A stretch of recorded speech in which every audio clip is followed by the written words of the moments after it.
내 일생 향 불매양. 매화는 일생을 춥게 살아도 그 향기를 팔지 않는다. 가난하게 살아도 평생 뜻을 꺾지 않는 선비의 지조와 절개를 매서운 엄동설한을 견뎌내며 꽃을 피워내는 매화꽃에 비유한 것으로 가장 유명한 말일 것이다. 실제로는 매화 또한 그 은은한 향기로 벌이나 나비를 끌어들여 꽃가루바지를 하지만 말이다. 꽃 중에서도 아직 겨울이 물러가지 않은 꽃샘추위가 기승을 부리며 춘살까지 내리는 때에 작은 꽃잎을 팝콘 터지듯 피는 기적에 혹독하고 긴긴 겨울이 끝나감을 알리는 반가움 때문인지 사군자족, 옛선비들이 가장 아꼈던 것이 아닐까? 퇴계 이황 선생은 매화분에 물을 주거라 라는 유언을 남길 만큼 매화를 지극히 사랑했다고 한다. 그 가운데서도 조희룡은 고금을 통틀어 유난히도 매화를 사랑하기로 유명한 문인으로 스승인 추사 김정희와 뜻을 같이 했다고 하여 유배를 다녀와서는 매화루라는 서재를 짓고 스스로를 매화수라고 불렀다고 하는데 매화를 사랑하는 늙은이라는 뜻이라고 한다. 현재 국립중앙박물관에 소장된 그의 홍백매도 팔복병풍은 조선시대 매화 그림 중 최고 걸작이라고 한다. 형이상학과 관념적 철학에만 머무르던 성리학의 반기를 들고 18에서 19세기 박지원, 홍대용, 김정희, 최한기 등이 실학의 전성기를 이끌었다. 특히 정조는 왕립도서관인 규장과 검소관직에 서울 출신의 젊은 인재들을 등용하는데 나중에 실학의 꽃을 피우는 이덕무, 유득공, 박제가가 서울 출신으로 청나라로 신문물을 배워오도록 유학을 보내는 등 지원을 아끼지 않았다. 이들 중 이덕무는 시서화에 모두 능했을 뿐만 아니라 매화를 각별히 애정하여 그에 져서 윤회매 시전에 가짜 매화 즉 조화를 만드는 방식 10가지를 그림까지 곁들인 매뉴얼을 만들어 지금까지 전해지고 있으니 그야말로 실학이란 이런 것임을 몸소 실천했다고 할 수 있다.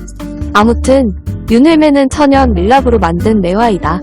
밀랍은 벌이 꽃을 채취하여 만든 것이다. 윤회매는 매화분보다 훨씬 많은 비용과 정성이 필요했다.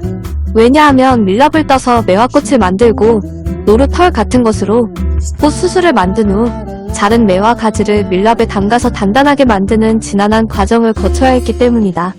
그가 이렇게 만든 것을 윤회매라고 붙인 이유는 벌이 꽃을 배양해서 만든 밀랍으로 다시 매화를 만든 것이 마치 윤회와 같다고 생각했기 때문이다. 이덕무는 윤회매를 만들어 자신의 책상 위에 두고 오래도록 감상했다.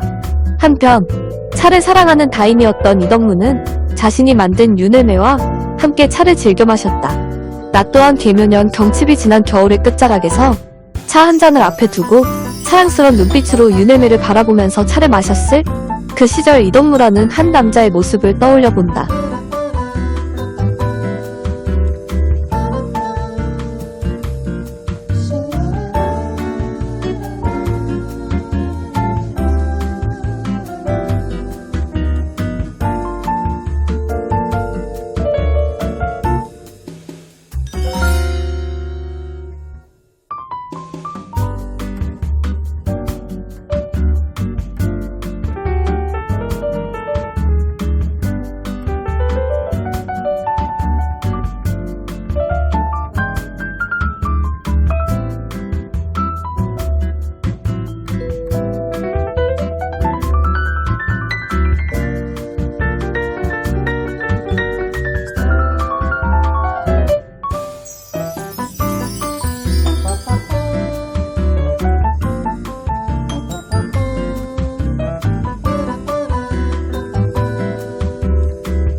윤회라는 이제 단어는 원래는 불교 삼생설에 근거한 이야기가 이제 윤회라는 단어가 있는데요.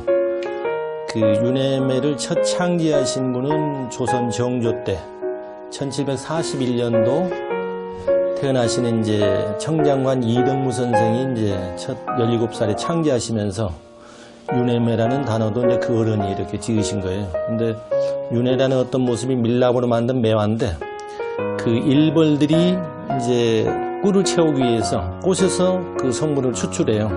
그 다음에 벌집이 만들어지고 이제 꿀이 채워지고 나면 다시 또 사람들이 꿀을 채취하겠죠. 그러면 이제 덩어리된 밀랍만 남는 거죠. 그걸 다시 이제 75도로 녹여서 매화를 만드니 우리가 태어나서 늙어 병들어 죽듯이 우리 삶처럼 꽃도 저게 가와인 가짜 밀랍으로 만든 꽃이지만 근본은 꽃을 벗어나 있지 않기 때문에 이름하여 윤회매라 한다. 이렇게 이제 그 어른이 말씀하신 겁니다.